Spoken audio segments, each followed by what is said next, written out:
rebuild or the favorites. We here for the latest.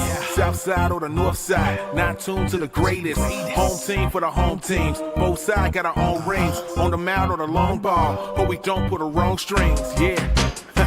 It's that time of the year now. Wrigley or Ganty, so the whole league that we hear now. New show with a new mood. Discussions and interviews. Straight rumors that might be. This is Pinwheels and Knife. Hello and welcome to Pinwheels and Ivy. This is the Pinwheels pregame show, bringing you White Sox talk every Wednesday. I hope you're doing well, because I'm certainly not. We're short on a rent payment. We're sleep deprived after covering a local election. And the White Sox are on a 5-game losing streak, and I'm not too happy about it. And to add insult to injury, the White Sox thing, it has affected me personally, especially. So we're going to get into some of their issues. The last show we were talking about, hey, you know what? This White Sox team, they're kind of fun again. Yeah, we don't expect them to be good, but at least it's fun baseball to watch. And that for the most part has been the case. But the novelty has worn off. They are playing better. There's a lot of things to like. There is some positives that we can point to. But it's even as Mr. Optimist, there's a lot that is quite frankly pissing me off and that we've seen last year. And, at some point you just get sick of watching losing baseball, even though we kind of all expected it. So the latest example, the most frustrating example was on Sunday. White Sox are playing Detroit. Martin Perez is on the mound. And Martin Perez, he had a really good start. He did not have his best stuff. But he managed to gut through a really quality game. I think he made it through six and a third. Made 6 and a third, allowed 4 hits, 2 walks, but he did strike out 4, and he got through all of that unscathed. So when Perez takes the ball, and that's why I projected he's going to probably be the guy that leads the team and wins. And that's how you know the sign of a good pitcher, because you're not going to have your best stuff every day. He had his best stuff during his first start of the season. Wasn't the case, but the results very similar. Kept the White Sox in the game, didn't give up any runs. So great start. Hands the baton off to the bullpen. They got a 3-0 lead, and they're trying to avoid a sweep. Which, if you can take one game in this series, that would be a win for the White Sox, because they hadn't been, it's, again, there's not a ton of talent on this team, let's be honest. So you just avoid getting swept, step in the right direction. So they passed the baton off to the bullpen. And the bullpen, we knew heading into this season, was going to be filled with a lot of question marks. And they have a lot of weapons, and there's a lot of guys that I kind of like. I was like, okay, it looks like you have some good stuff. The problem is none of these guys seem to be any good. So we'll break down they handed off to the bullpen. I'm watching the game. I got a intramural volleyball match Sunday night, and the match starts at 4:00. And I'm not a big volleyball guy, but I'm starting to go crazy down here living in Missouri. Got to scratch the competitive itch a little bit. So what, screw it, we're signing up for beer league volleyball. So I got the game at 4. So closing in on the 9th inning. It's like, all right, I really want to watch the end of this White Sox game, and watch the whole game up till this point. Let's see what they can do. So they get in a bit of a jam in the 8th inning. Penn Murphy comes in, he was a guy that was like, okay, this is a guy in spring training. Looks like he's got some decent stuff. Had a good opening day. It's like, all right, maybe I'm going to become a Penn Murphy fan. Well, Penn Murphy, puts a little traffic on the braces. They got to bring in Frazier Ellard, and Ellard bails him out, gets a nice strikeout. So Ellard comes back out for the 9th inning. Once again, still 3-0 at this point. And this is what is so frustrating about how they unraveled this whole thing, because it was all self-inflicted. It wasn't like the Tigers were doing anything well. Javi Baez opens it up. He singles on a ground ball. All right, that's going to happen. That's up the leadoff single. Then they get the force out. So Baez is out at second. Trey Sweeney, who hit the ground ball, he goes to first. Okay, very good. We'll trade that out and let the base runner on. That's fine. Then Ellard proceeds to walk Zach McKinstry. Then he proceeds to walk Riley Green. So now we went from runner at first base, 1 out. You just need 2 more outs you've let the guy, you let the tying run on first base now. So now we got to replace him. We bring in Jordan Leisure. Leisure, again, as a guy, I thought this guy could be a future closer, but there's still a lot of stuff to iron out. And a big one is the walks. It's been a common theme throughout the bullpen. Well, Frazier picks up right where Ellard left off, because he was learning a lot from him.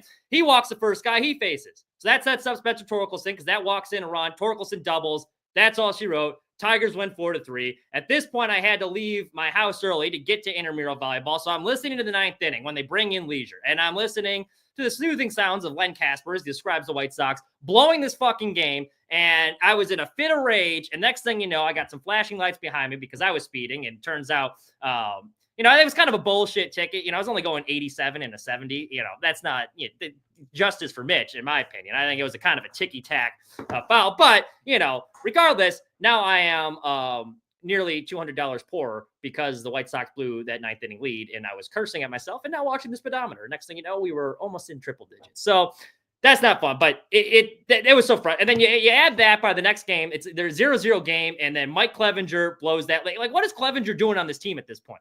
I was kind of, we got Bologna in the chat. Yeah, living up to the NASCAR Mitch moniker. Hey, if there's a car in front of me, it's in my nature. I want to pass it. We got a bit of a lead foot, but I'm blaming the White Sox on that ticket.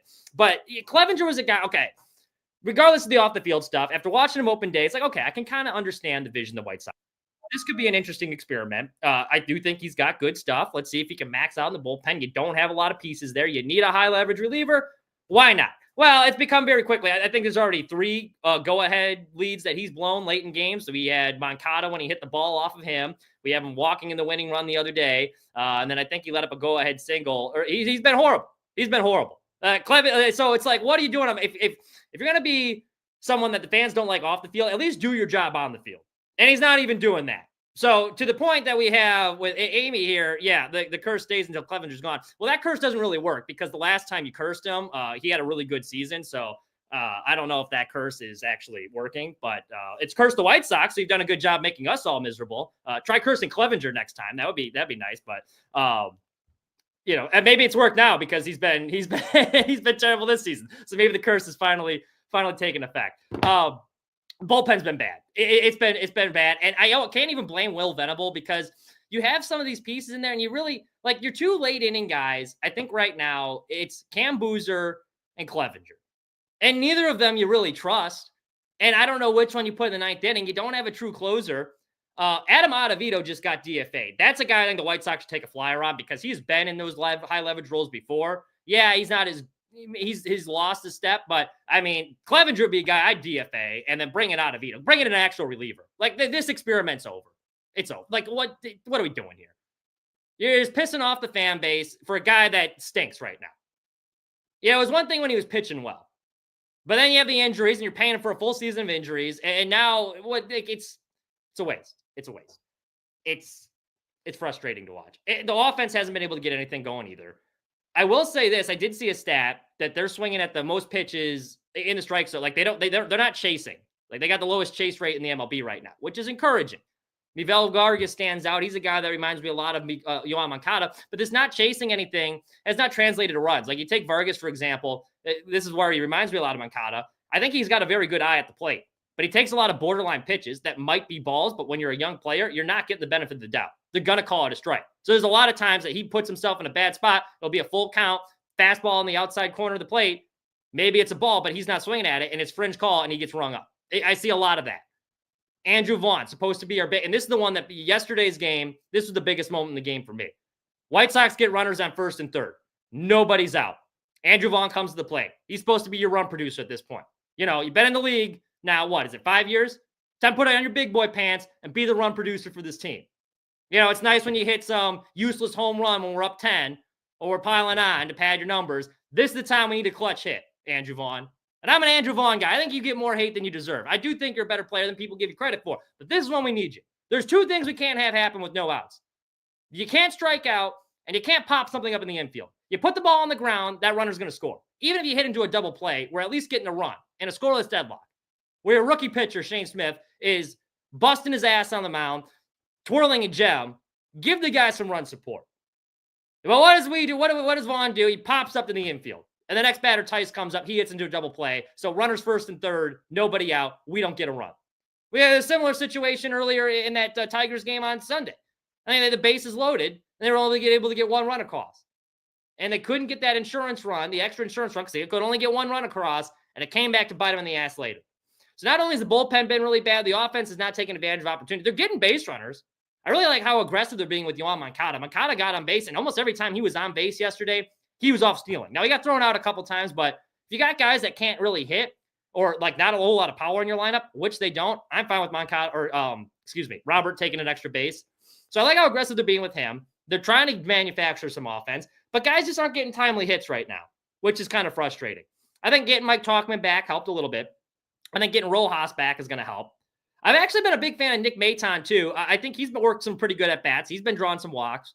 Tyson, even though he hit in that double play, again, he's also drawing a lot of walks. He's working some quality at bats. So you're seeing quality at bats. We just need more run producers. The guys are getting on base. You got half the job done. Now complete the assignment. Drive these guys in. Somebody, please step up. The guy that shouldn't be out there anymore is Jacob Amaya. At first it was like, all right, he's just going to be a quick placeholder. He plays solid defense, and he has been playing some pretty solid defense, but the guy doesn't get on base. He doesn't get, you're basically wasting it out. We're going to waste the out between the two, and they already DFA'd him, Janikowski. I would rather have the superior outfield defense, because you could argue that's like above average. Amaya is like, he's good defender. I don't think he's Janikowski level, like outfield to infield comparatively. So if you're going to have an automatic out in your lineup, I would have rather have had it been Janikowski, because at least you're getting borderline elite, like above average defense. Meanwhile, while Amaya is struggling, I'm going to pull up his numbers here just to paint the picture of how bad it is. And I've been on the Chase Mydrop bandwagon for a while. I think he should have been on the opening day roster. But Jacob Amaya, since joining the White Sox, he played 30 games. He owns a negative 0.3 WAR with a 161 batting average and 92 plate appearances. This season, he has only reached base twice. He's useless out there. Meanwhile, this is all coming as the guy that led AAA in on-base percentage last year. For some reason, that wasn't enough to prove he belonged in the roster, so he's back in AAA. Chase Mydrop, he is slash 333, 500, 750 with 3 homers and 4 RBIs in his first 7 games. Yeah, his other game against Norfolk, this also came on Sunday, went 3 for 3, 2 RBIs. That included a 2-run homer, 2 walks, and 4 runs scored. Not a bad day at the plate. Went up to the plate 5 times, got on base all 5 times. That seems like the type of player that we should have in this lineup right now. I think. Manufacture some offense. Get something going. He's shown he's ready. What are we doing with Jacob Amaya? I'm fine if you keep Maton on the roster. Maton was one of those, like, initially it was like, Maton made the roster. I'm happy with the left-handed bat. That's fine. Get Jacob Amaya off my roster. Get Mike Clevenger off my roster. Get Jacob Amaya off my roster. Right? I've had enough. Enough is enough. They got no future with the team. We're just wasting everyone's time at this point. The starting pitching, you knew was going to come down back to earth the second time through. The first time through the rotation, the first 5 guys started, they had the lowest ERA in the MLB. And, some guys kind of got hit around the second time through. Some of these guys, Burke, I'm not worried about.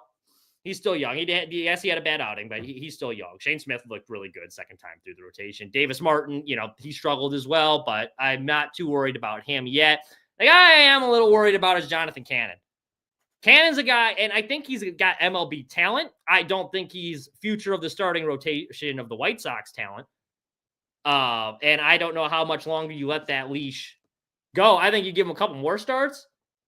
But when you got like the Kai Bushes of the world, Drew, those type of guys, Hagen Smith, Noah Schultz. Now, first two I mentioned, they're Tommy John surgery this year, so they're going to be back next year.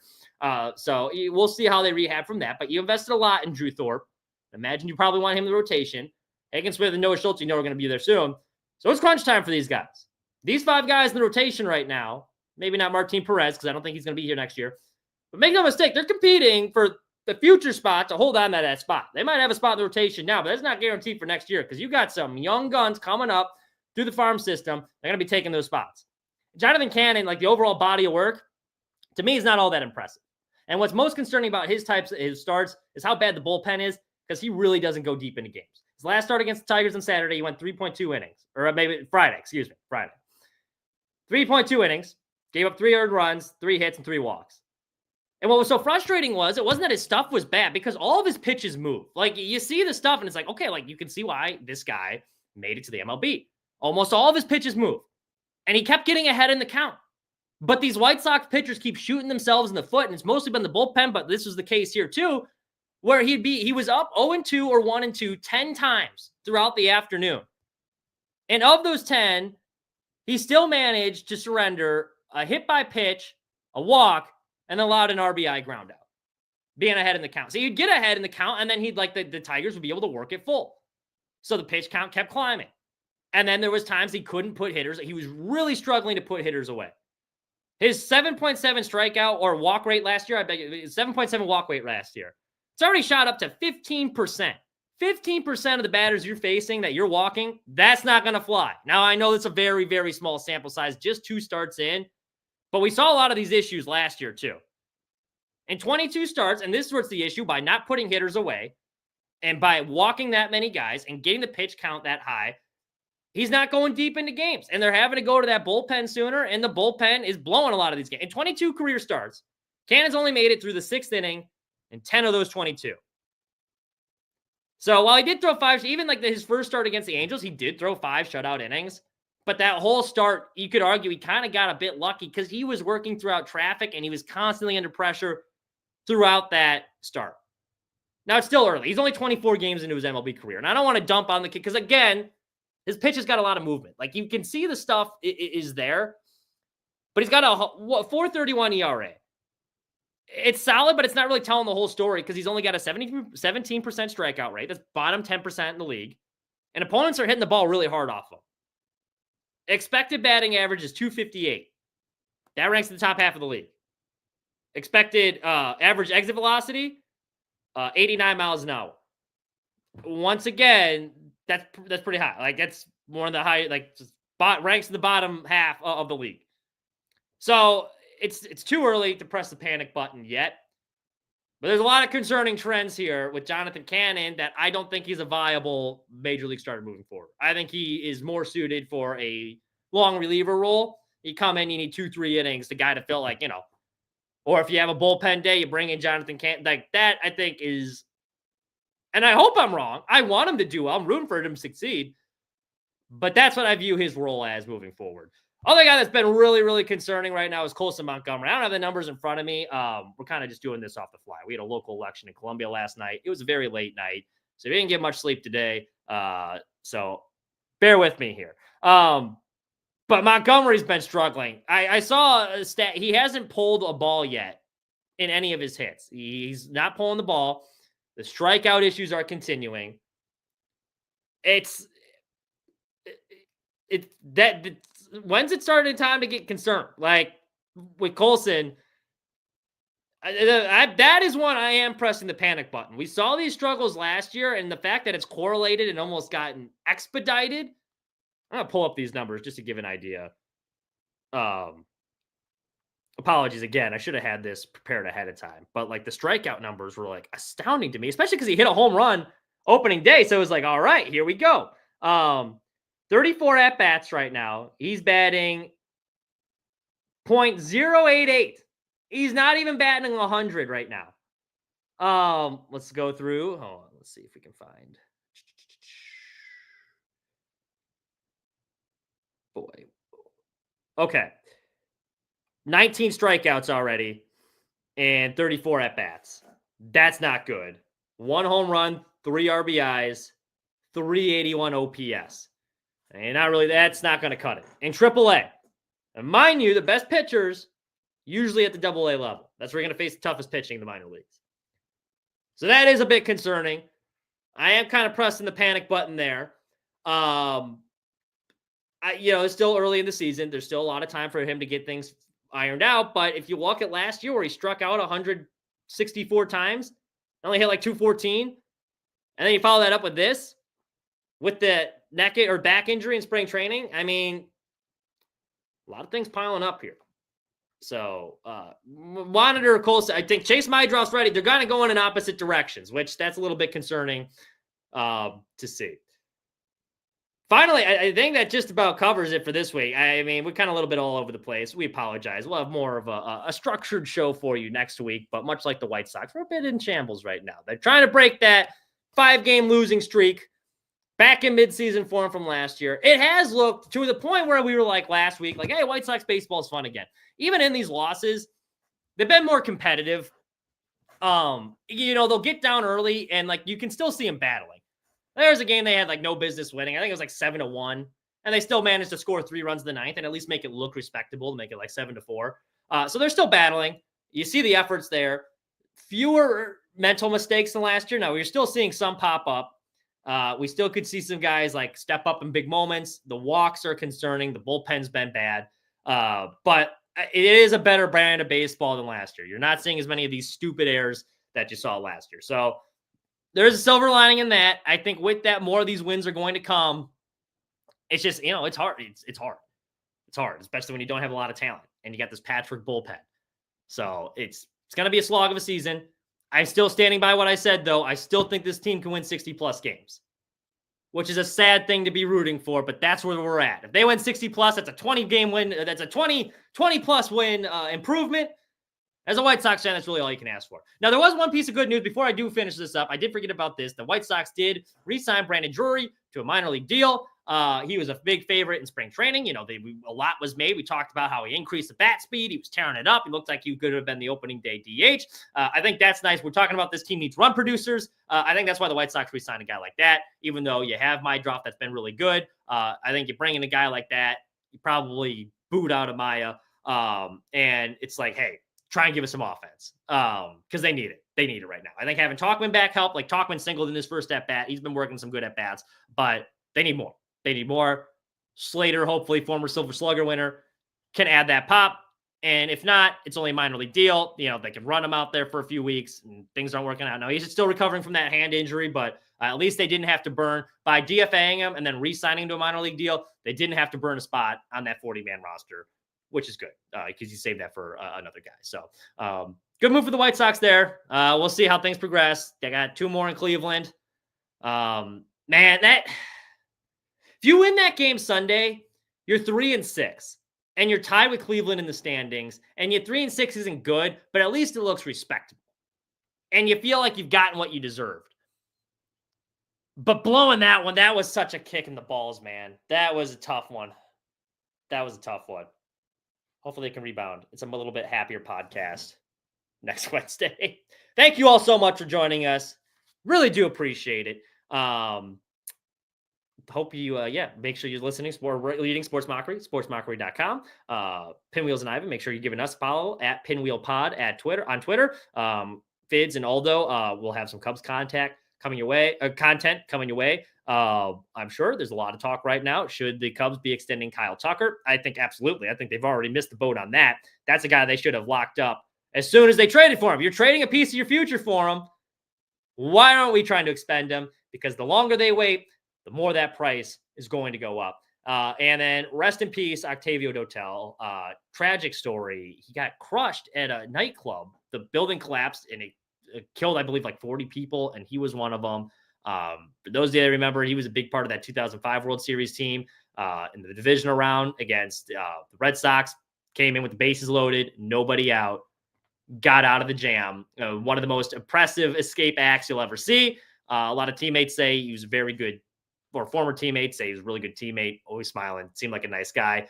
One of my favorite stories from Octavio Dotel, Don Cooper, who is known for being a bit long-winded. It was that Sox Fest one year, and everyone was asking questions. And Coop was so funny because you'd ask like a pitcher a question, and then Coop would cut in because he loved hearing himself talk. Oh, let me tell you something. But the shared stories about the 05 World Series team, and he comes in with this story where after Dotel had escaped that jam against the Red Sox, bases loaded, nobody's out. Cooper says he came up to him and he's like, you can put me in with 1 runner on, maybe 2, but not 3 anymore. He's like, I don't want your bases loaded, no out. So that was kind of funny reaction after that. So rest in peace, Octavio Dotel, forever a place in White Sox history. That's all I got for you. Thank you so much for listening. We'll be back next week.